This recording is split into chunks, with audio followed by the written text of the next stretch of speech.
मेरे जिगरी दोस्तों, नमस्कार। फ्रेंड्स, आज मैं आप सबसे कुछ एक नए जैसे सुनाई पड़ने वाले विषय पर बात करने जा रहा हूं।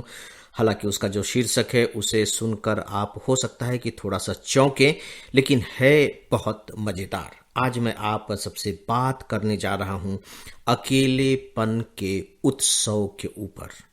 चौंक गए ना आप? अकेलेपन का उत्सव, ये कैसा उत्सव हुआ? क्योंकि उत्सव तो हमेशा समूह में होता है, लोगों के साथ होता है। अकेलेपन में अकेले कैसे उत्सव मनाया जा सकता है? और अगर आप ऐसा सोच रहे हैं तो बिल्कुल सही सोच रहे हैं। आइए पहले इसी पर थोड़ी सी बात कर लेते हैं।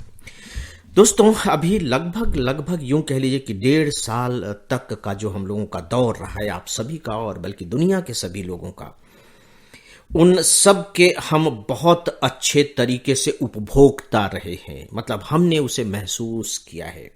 Corona corona corona, lockdown lockdown lockdown, आदमी आदमी से डरने लगा, बाहर निकलने में डरने लगा, यहां तक कि खुले में सांस लेने में भी उसे डर लगने लगा था। नतीजा क्या हुआ?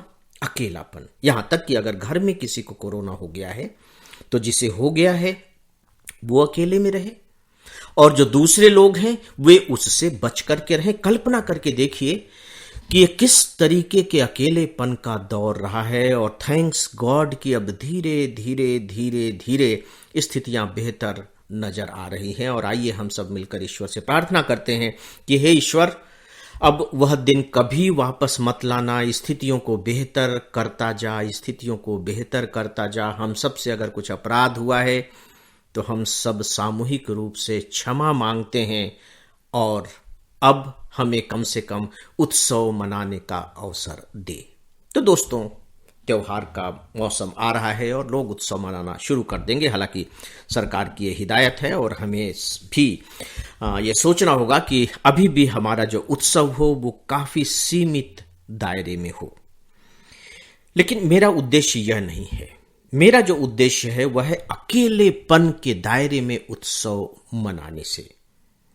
और खासकर सच पूछिए तो नीरज चोपड़ा अभी कुछ समय के लिए मेरे अंतर मन में उतर गए हैं, और भी दूसरे खिलाड़ी उतर गए हैं।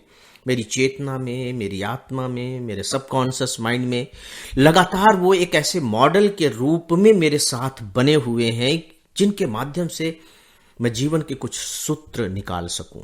और नीरज चोपड़ा एक प्रकार से मेरे लिए एक बड़े उद्देश्य का पर्याय बन गए हैं, एक वैश्विक उद्देश्य का पर्याय बन गए हैं। दोस्तों, अगर आप जीवन में सचमुच में कुछ बड़ा करना चाहते हैं, देखिए, जब मैं बड़ा करने की बात कर रहा हूं तो इसका मतलब ये नहीं कि कुछ विश्व स्तर का या कुछ राष्ट्रीय स्तर का। No, not at all. बड़ा की जो मेरी परिभाषा वो ये है कि मेरी अपनी स्थितियां हैं, मेरी अपनी क्षमताएं हैं, मेरे अपने सुविधाएं हैं, मेरे अपने साधन हैं, मेरे अपने लोग हैं। इन सब को ध्यान में रख करके मैं कुछ कर सकता हूं, और हर कोई कुछ न कुछ कर रहा है। लेकिन मैं यहां पर थोड़ा सा कुछ अलग करने के बारे में सोच रहा हूं, और वो ये कि इन सब की सीमाओं को तोड़कर, जिनकी मैंने अभी बात की है, मैं कुछ बड़ा करना चाहता हूं, और मेरे लिए यही बड़ा है। याद रखिए कि अगर कोई एक मजदूर या मजदूर का बेटा, जिसके सामने भविष्य ही मजदूरी का है, यदि यह सोचने लगे कि मुझे सरकारी नौकरी मिल जाए, भले ही प्यून की ही सही, तो वो उसके लिए एक बड़ा काम है। याद रखिए, उसके लिए बड़ा काम है। लेकिन अगर कोई उद्योगपति है जिसके जो अब टर्नओवर है साल भर का 1,000 करोड़ रुपए है, तो उसका बेटा जब कुछ किसी बड़े के बारे में सोचेगा तो वो सोचेगा कि मैं 1,000 करोड़ के टर्नओवर को जब 2,000 करोड़ में कन्वर्ट कर सकूंगा तब वो मेरे लिए बड़ा होगा, है ना। तो बड़े की परिभाषा को मुझे लगता है व्यावहारिक स्तर पर इस तरीके से समझा जाना चाहिए। तो दोस्तों, जब भी आप कुछ भी बड़ा करने के बारे में सोचते हैं तो देखिए, वो बड़ा, पहली बात तो यह है कि आपके दिमागी ताकत से ही होगा। जो उसका फाउंडेशन है, उसकी जो नींव है, वह दिमागी ताकत है। और जब मैं दिमागी ताकत की बात कह रहा हूं तो सबसे बड़ी ताकत वो कौन सी है? दोस्तों, जो सबसे बड़ी ताकत है वह है अकेलेपन को उत्सव में बदल देने की ताकत। आप जैसे बड़े काम में लगेंगे, आप मान करके चलिए कि आप धीरे धीरे धीरे धीरे अकेले पड़ते चले जाएंगे। साधना अकेले में ही होती है, और कोई भी बड़ा काम करना एक प्रकार की साधना करना ही है, उससे किसी भी मायने में कम नहीं है। देखिए, आपके चारों तरफ लोग होंगे, लेकिन इन लोगों के बीच भी आप अकेले होंगे। और ये जो अकेला है, ये सालता है। ये जो अकेला है, ये हमें अंदर से खाता है। अकेलेपन के दंश को अभी हम सबने महसूस किया है।